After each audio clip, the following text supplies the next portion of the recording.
По месеци исчекување, документарниот филм Приказната за Силјан, кој ги освои срцата на нашата публика со блескавите критики од странство и со широката поддршка дома за да успее во номинациите за Оскар, конечно доживува скопска премиера.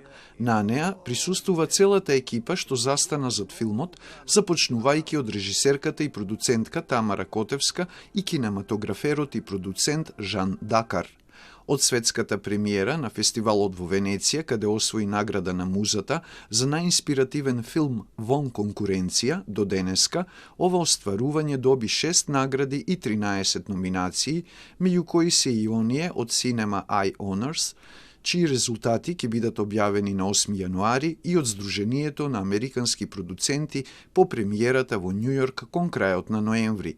Но Силјан не успеа да влезе во потесниот избор од 15 филмови во трката за номинација за Оскар, иако беше кандидат во 2 категории – најдобар странски филм и најдобар документарец.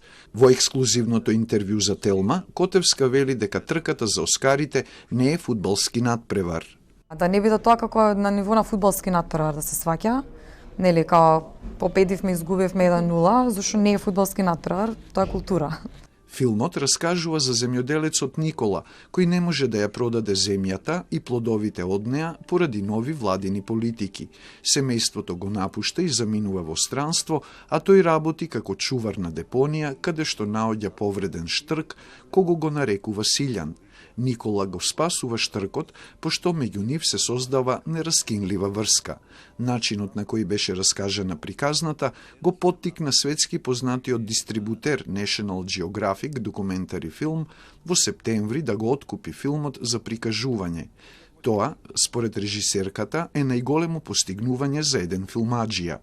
Имавме еден состанок, ни кажаа дека годинава немаат силен кандидат и дека кога го виделе овој филм се заљубиле во него и дека сакаат да го превземат ризикот, иако вообичаено прават едногодишни кампањи. По скопската премиера, документарецот Приказната за Силјан од средината на јануари ќе се прикажува во Синеплекс, а потоа ќе има проекции во 18 градови низ Македонија.